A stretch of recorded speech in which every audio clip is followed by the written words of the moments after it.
All right, good morning. This is day two. We are on day two. We are going to discuss. Give me 1 second. Okay. We are going. Always distracted because I get these Facebook notifications. Today is day two, August 2nd. We are talking about kindergarten readiness, okay? Kindergarten readiness. So, if you know anybody in this position as parents where they are looking for tips and information on kindergarten readiness, please share this with them, tag them. If you have a loved one in kindergarten, I want you to put a number one in the comment section, please. If you have a loved one who is in kindergarten, please put a number one in the comment section so that I know who this is definitely for. If you know someone in kindergarten, but you do not currently have a kindergartner in kindergarten, please put a two. All right. So if you have a kindergartner that you know and love that could use this information, please put a number one. And if you don't have one of your own, but you know of someone who has a kindergartner, please put a number two. All right. We're going to start with corestandards.org. Okay. I shared this with you yesterday. My hope is that everyone in K through high school will take a look at the corestandards.org website. It will give you very good information on your child's standards. You and your child should know what the core standards are for your grade level. Okay, I want to first start with ELA.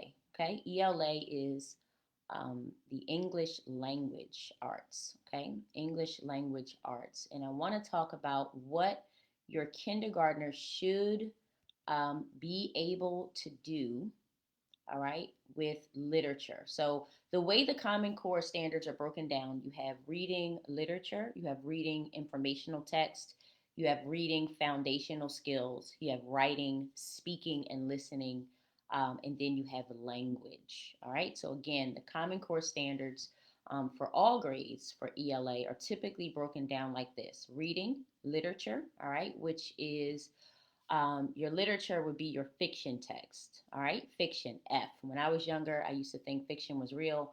Nonfiction was not real. That is not true. Fiction, the F stands, well, you can think of the F as fake. All right. Fiction are your fake stories, and nonfiction are your real life stories. Okay. So we have reading literature, which is fiction, reading informational text, which is nonfiction. All right. You have reading foundational skills. All right. You have writing, speaking and listening, language, and that's how those things are broken down. Okay. All right. So, what should your kindergartner be able to do with the reading? We're going to talk about literature today and informational text. Okay. So here's what the Common Core Standard says that your kindergartner should be able to know. Now, using my Facebook Live, I want to try to maybe I'll try to log in on my phone because I can't see any comments here. So if you have any questions, let me log in on my phone. For some reason, on the laptop, it does not allow me to see comments, but it will on my phone. Okay. All right. So here we go. Here's what your kindergartner should be able to do in kindergarten. Okay. So, with prompting and support, you're going to hear a lot of that. All right. Because, of course, as kindergartners, right, 5 year olds, 4 year olds for some, they need a lot of prompting and support. Okay. So, with prompting and support, they are to be able to ask and answer questions about key details in the text. Okay. With prompting and support, they should be able to retell familiar stories, including key details.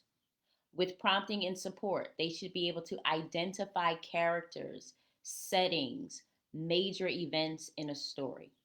They should be able to ask and answer questions about unknown words in a text. They should be able to recognize common types of text, which means, is this a storybook? Is this a poem? Is this a fiction story? Is it a nonfiction story?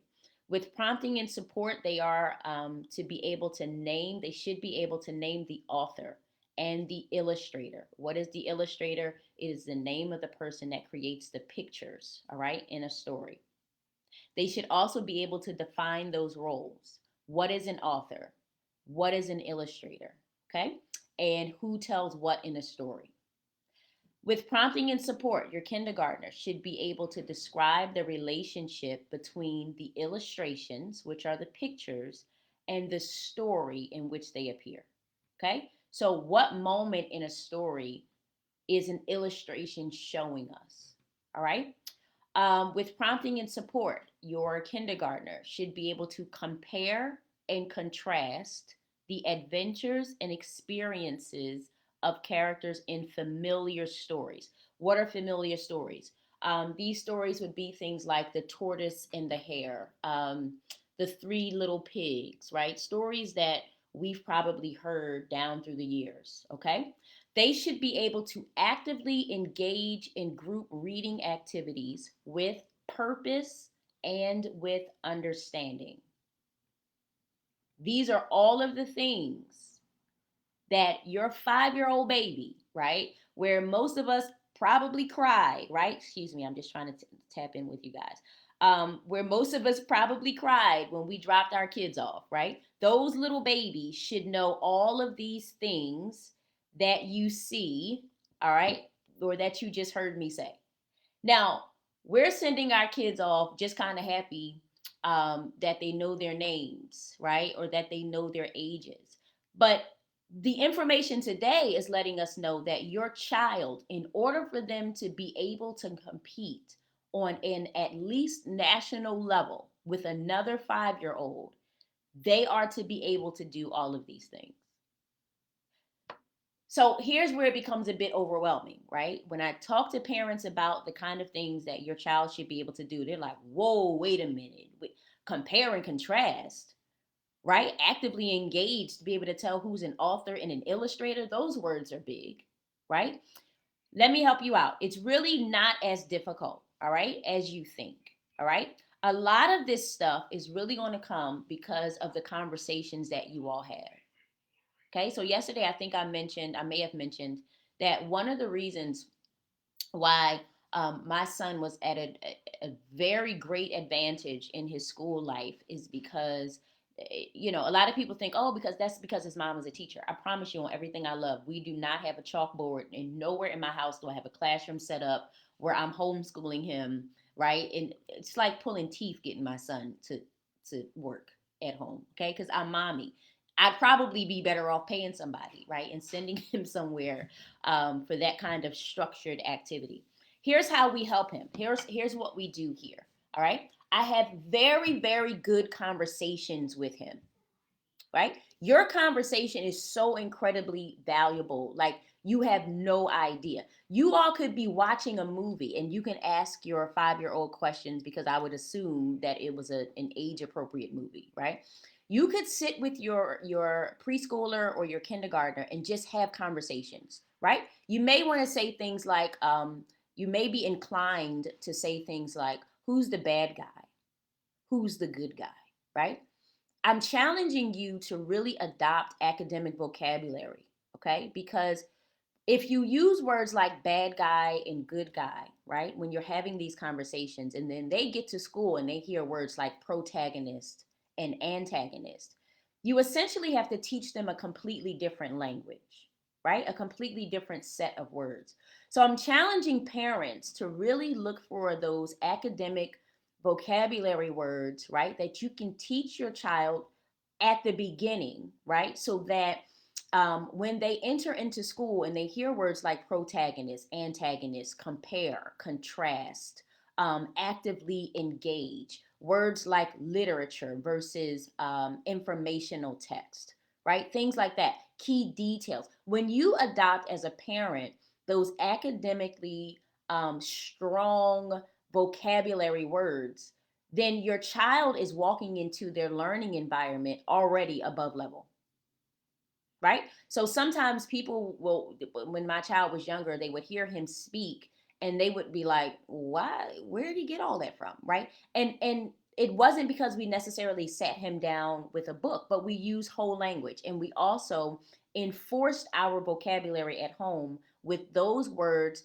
that were going to be academically appropriate, not just in his kindergarten years, but even in his fifth grade years.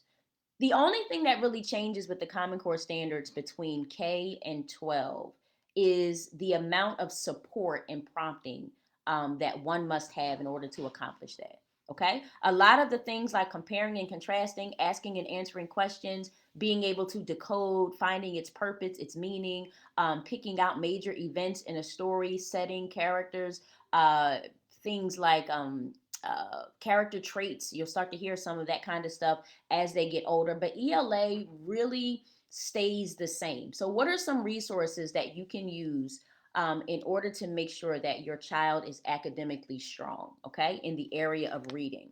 I'm going to just show, I have a plethora of things that I believe are essential and I also believe are affordable for your child, okay? The one thing that is super important are sight words, okay? Start now with what sight words are. So this is one of the things I use here. You can use this with pocket charts, okay? The wonderful thing about this is that, and I think this probably cost me 10 bucks, maybe 10, I'm not sure. But one of the things that you definitely can use are sight words, okay? Now, these sight words are important. Let me help you out. Color, color, color, color, color.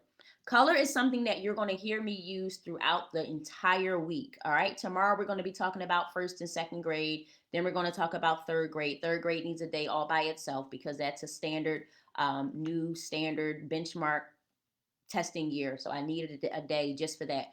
Color, color, color, color. Okay. Color excites children.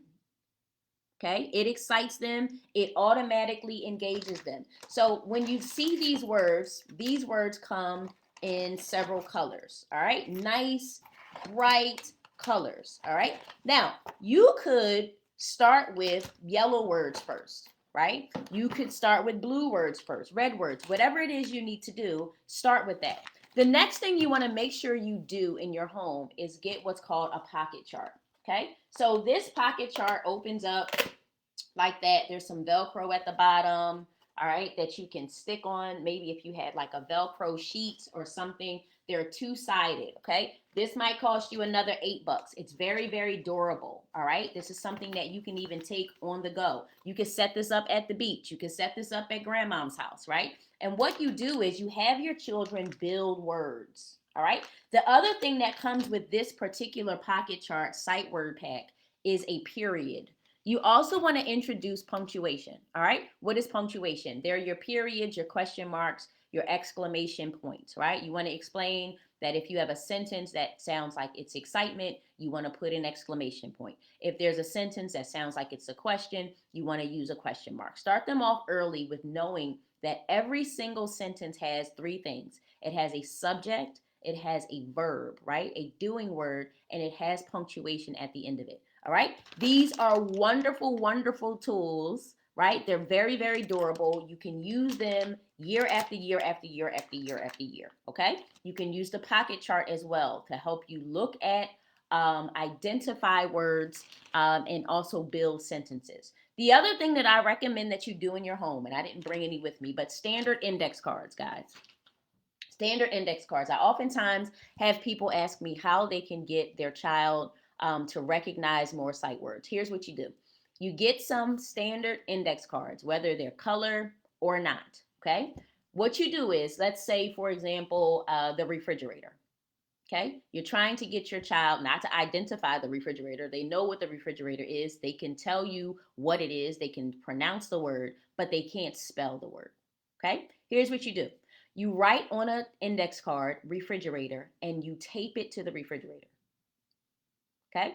You write on the stove, even though they shouldn't be touching stoves at 5, but still, they can identify how to spell this word. On your stove, not on your stove, but on an index card, you write STOVE. You put it somewhere on there so that everything they're walking by in the home, right, has an identifier. You can do this at an older age as well. There are going to be other words that your older kids may not know. It may seem a little silly to them, but I promise you it's something that they are always going to see. So they are just going to be studying by accident, right? They're going to see these words, and the more they see these words, the more they will remember how to spell them, and they will then be able to put those things into their vocabulary, into their sentences. Last point for reading ELA. You want to make sure that every piece of new vocabulary that a student learns, all right, you want to make sure that they are using it in their everyday speech. You should be using it, they should be using it. You want to make sure that they're able to transfer what it is they can identify and now spell and speak into an actual conversation. Okay? They should be using these words as often as possible in their conversation with you and with others. Okay? Have them call somebody and tell them what they learned. One of the best ways to study is to tell somebody about what you learned. Right? So maybe every Saturday they call grandmama, they call pop, and they tell them what they learned in school this week. This is for any age, right? If you want to make sure that their learning is solid, right? You want to make sure that they can talk about it, that they can articulate it, that they could regurgitate it, right? In a way that they feel most confident. All right? Reading. Another thing that you want to make sure you do is read to your child. Where's my other book? I thought I brought a book down. I did. Where is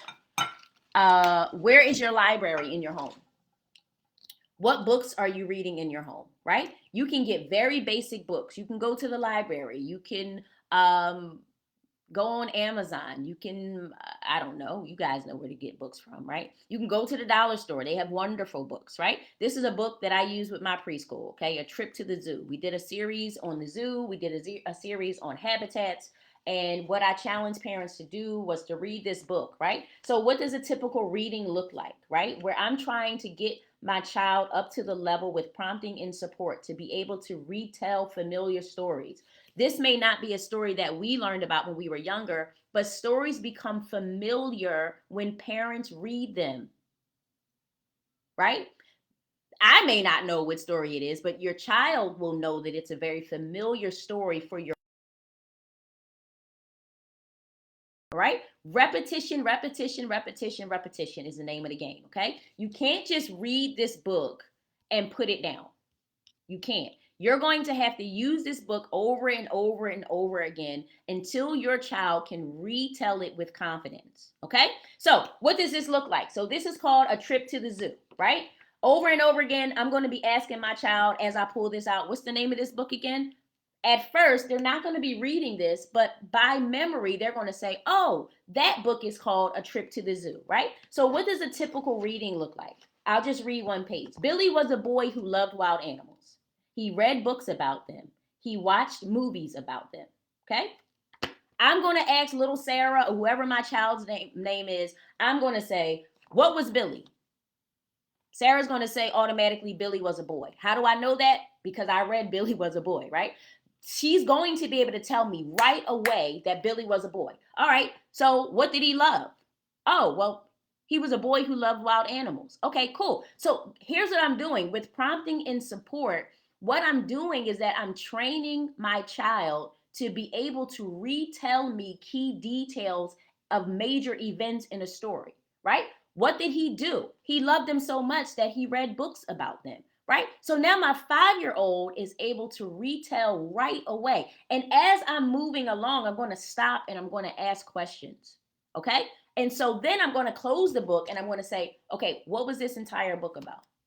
Well, because along the way, he or she regurgitated, right, told me what it was that I said to them. They told it back to me. They're now going to be more confident about this story. Have they read it for themselves? No. But right now, I'm not trying to get them at 5 necessarily in this moment to decode words. What I'm trying to get them to do is, one, pay attention, right? That's what reading to your child does. It forces them to pay attention, right? Listen, right? And retell. You know if they're listening if they can retell you information, okay? I'm trying to get them to tell me the major events, the major settings, and the major characters in this story. I'll get to the reading part later. I'll get to you read it now later, right? Once I work with them with this one book and make it familiar to them, they already have what we call schema, right? What is schema? That is another word that you should know. Schema is your background knowledge, right? What you already know about a story, a character, an event, right? And you add that to what you currently can see, right? What you're currently learning about it, all right? So this person, Sarah, already knows about animals, right? She already knows about boys. She may already have some background information based on the boys in her life that she's encountered, right? She may know that boys play a lot, that boys are a little more rougher, right? They're rougher than girls. She may have all of this background information that she's now able to add to the story. Here's the caution. At that age, they do a lot of imagination. So Sarah may say back to me, oh, Billy was a boy. He liked to play with toys and he loved animals. Well, wait a minute, Sarah. I never said, right? This is why your children go off the deep end, kind of. I never said he liked toys, Sarah. Where'd you get that from? Oh, well, my brother likes toys and he's a boy, right? This is when you have the teachable moment with Sarah to be able to say, hey, Sarah, I need you to pay attention to this story. I'm not talking about your brother, right? I'm talking about the boy in the story, right? What was the boy in the story's name? Oh, Billy. Okay, so let's focus on Billy. I don't want to focus on Joshua, your brother. Let's focus on Billy. What did Billy like? Oh, Billy liked to read. She may then say to you, but Joshua doesn't like to read. Boys don't like to read. I'm not talking about that, Sarah. We want to focus on, right? This is how you bring your child back in a safe space at home, right? So that when they're redirected in the school, they don't feel embarrassed, right? They don't feel like they have a low amount of self-confidence, okay? So this is what you want to do for reading. I hope that was helpful. Another thing that might be helpful is creating pads. Now, I do this with my preschool. If you look at this, you can do this with anything. I promise you, this is not expensive.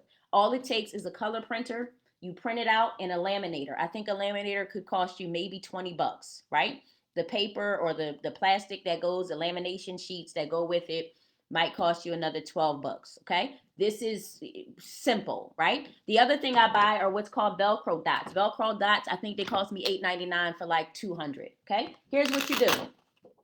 You laminate a sheet. Now, this sheet could be anything.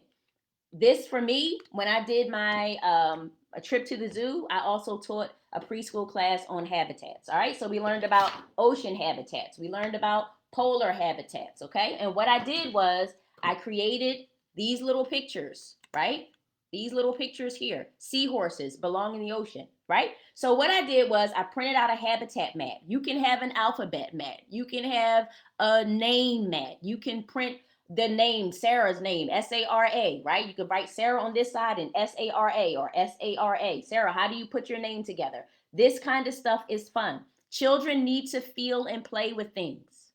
Let me caution you with this. If there's ever a time that you buy manipulatives, that you buy material that children are using to help learn, let them play with it first.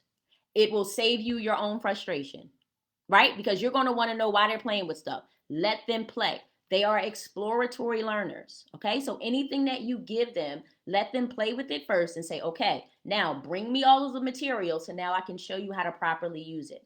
This is very easy. You buy Velcro dots. You put one on the space that you want them to attach it. Very simple. They're building. Over and over again, you can take these things off, right, and have them. This is good for sequential order. What happened first, second, last, fourth. Take them off. Mix them up, right? Have them put it back on there. I promise you, and this is very durable. The only thing I will also caution you with is if you have smaller children that you want to round the edges, okay? Round the edges of anything that you cut so that they aren't getting hurt in the process, all right?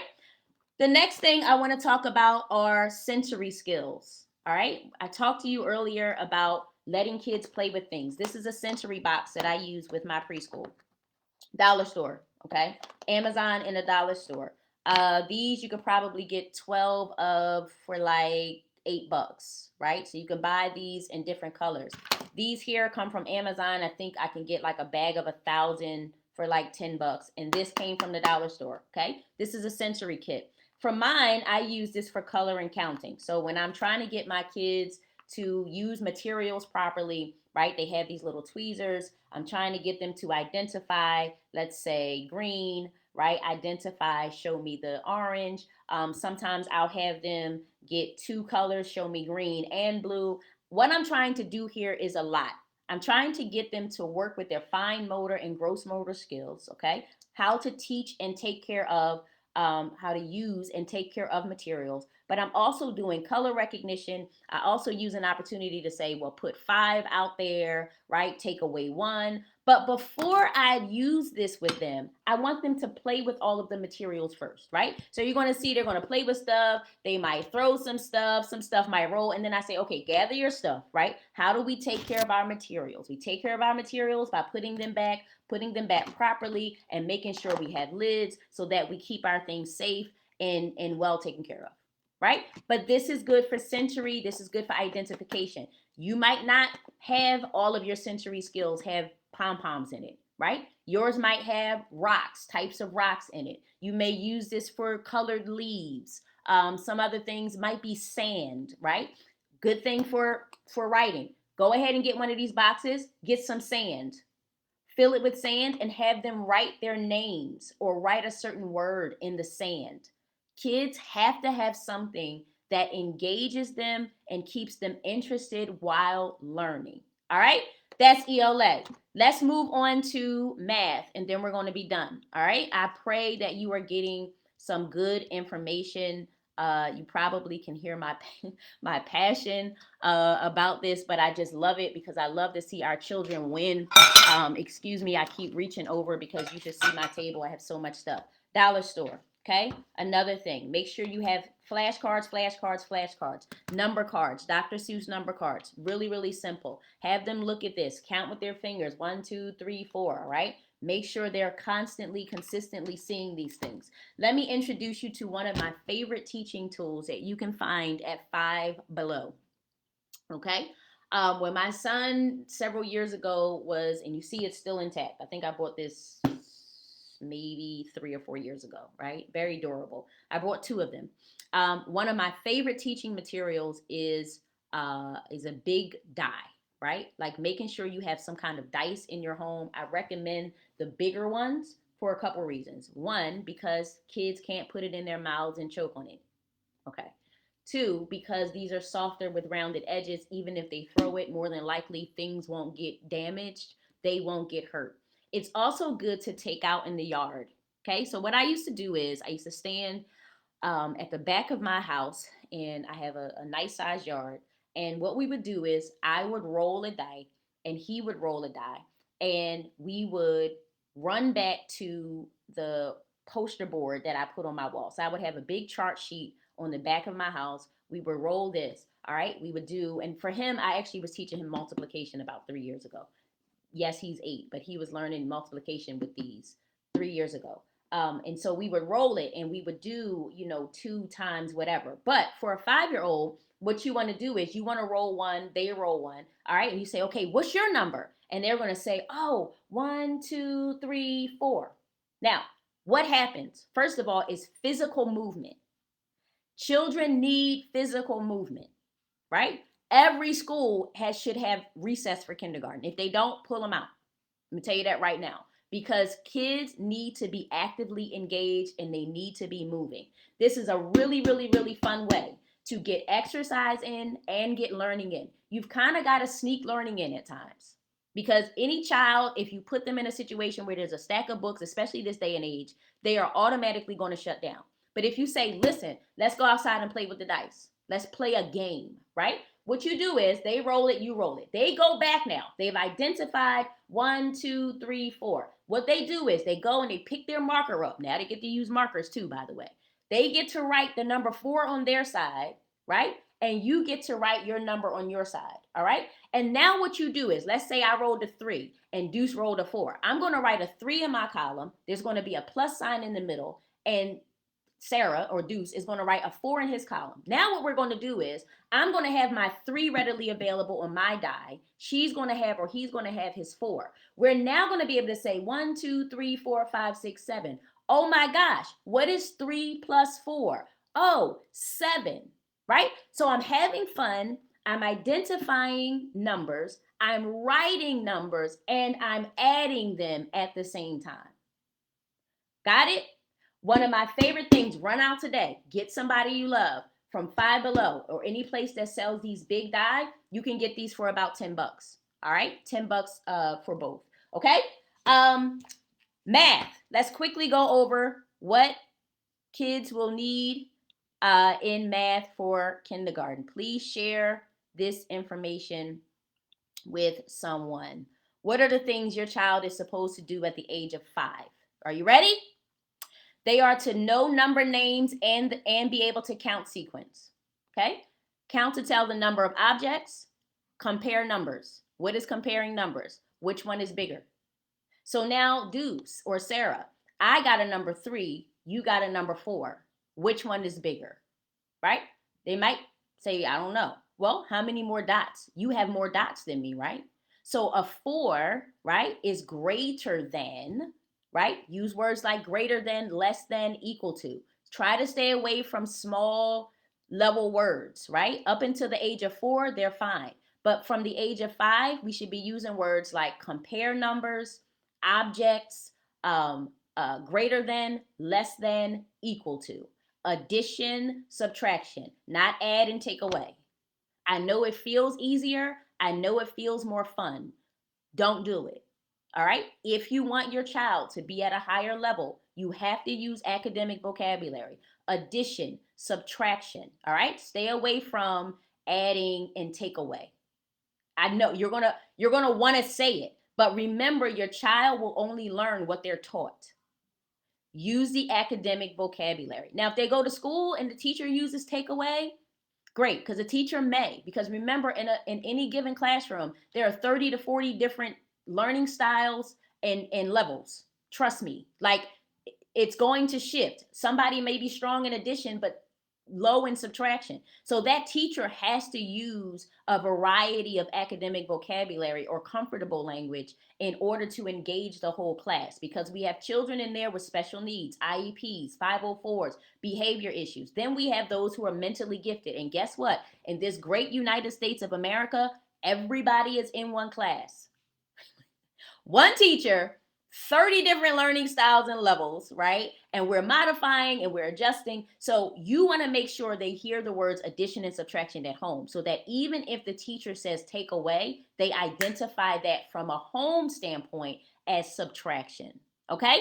So using addition and subtraction to put things together, understanding subtraction as taking apart or taking from. Okay? Working with numbers 11, watch this, 11 to 19 to gain foundations for place value. Guess what that means for your 5-year-old? That they should already have a foundation for place value for 1 through 10. What? Yes. Yes. So they should already, and by the time they get to kindergarten, by the time they leave, they should be comfortable with 11 through 19 to gain foundations for place value. All right? They should be able to describe and compare measurable attributes. What in the world does that mean?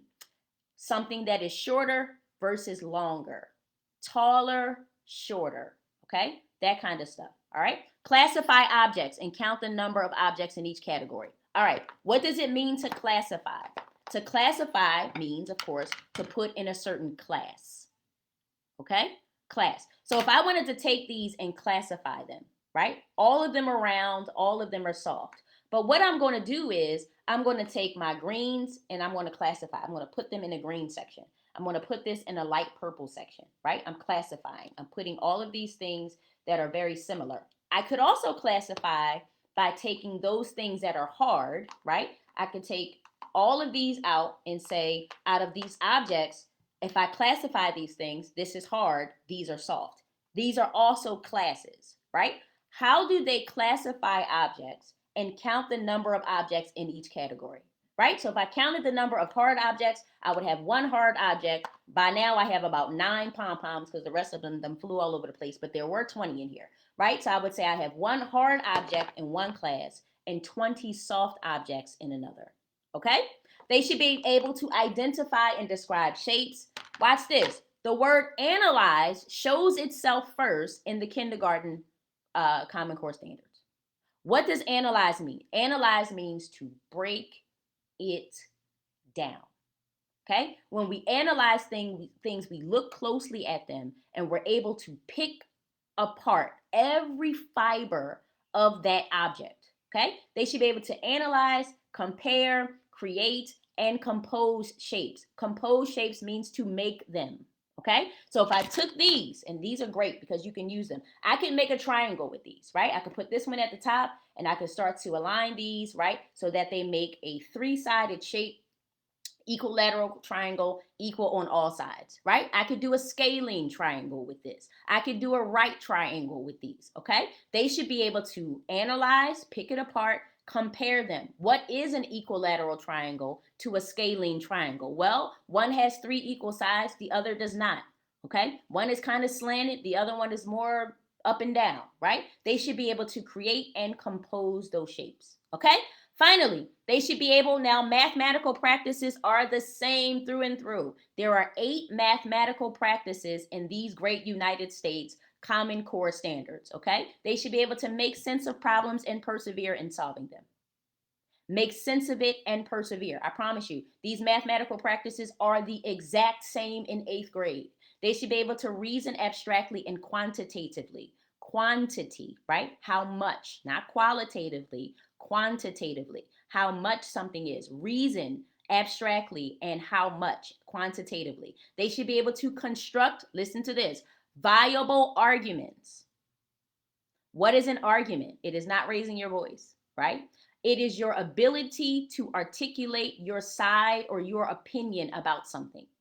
And they should be able to critique the reasoning of someone else's. Okay? Model with mathematics, use appropriate tools strategically, attend to precision, to be precise in their calculation of every single thing that they do. They should be able to look for, this is number 7, look for and make use of structure. Number 8, look for and express regularity and repeated reasoning. Okay? If they have a reason for something, it should be consistent.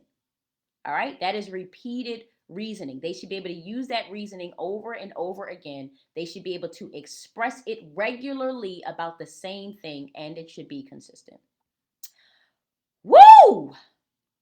That's it. That's all I got. I mean, I got more, but that's all I'm going to do today. All right. My hope, my prayer is that even if your child is not in kindergarten, that you have a different value and respect and understanding for what our kindergartners actually need. All right. Some of our 8th graders don't have these basics. I'm going to just be real. I mean, tomorrow I'm going to talk about 1st and 2nd grade. That's a doozy too. We're just going to build on that. But if you know that your own 8th grader, high schooler cannot reason quantitatively, right? Or cannot create a viable argument to be able to defend their position on anything, right? When we get to 8th grade, when I teach, anybody that knows, I should have introduced what I do. I teach 7th and 8th grade social studies and African American history full time. I run a preschool on Saturdays and throughout the week remotely. And I also run a tutoring service where I have about 15 clients. Many of them are first time English language speaking Ethiopian clients. Okay. My job is to get them from one place into a wealthy place, right? My job is to keep all of my clients 2 grade levels above. Let me be clear. For those of you who wait until you see a problem in education in order to get some outside help, you are in error. You should not do that. The best time to get a tutor, the best time to get some help outside of yourself is when your child is doing well. We play a lot of catch-up games, right? But I challenge you to consider looking at the child that's doing okay and getting them help then. Because your goal really should be to keep your child 2 grade levels above level at all times. Why? Because your child will thrive and no child should have to pay for college. I wholeheartedly believe in my soul of souls that your child, my child, should not have to pay for college. If we cultivate and nurture education at an early age, your child will write his or her own ticket. We have to keep our babies, particularly those of brown and black skin, we have to keep them 2 grade levels above level in order for them to be able to compete and excel. All right? So please, ma'am, please, sir, share this information with someone that you know and love that may have a kindergartner or a first grader or a preschooler, and they may be overwhelmed with where to begin. This is where to begin. All right. I pray that this was helpful for you. I love you all so much. And I'll see you tomorrow for the first and second grade class. All right. Talk to you soon.